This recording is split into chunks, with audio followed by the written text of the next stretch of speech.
Ne kërkojmë dorëzimin e kryekriminalit e kryeterroristit Milan Radojqić me 44 paramilitar të tjerë, të cilët morën pjesë në sulmin terrorist e kriminal të shtatorit të vitit 2023. Tash të njëjtit janë edhe më afër se mbrojtja e afërt e presidentit të Serbisë.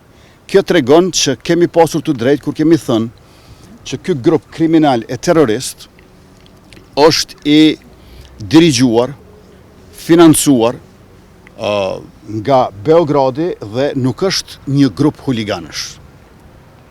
Janë njerëz të cilët janë ushtruar në Serbi, i marrin urdhrat prej andej dhe kanë bërë agresion në Kosovë. Prandaj ata duhet i dorëzohen Kosovës.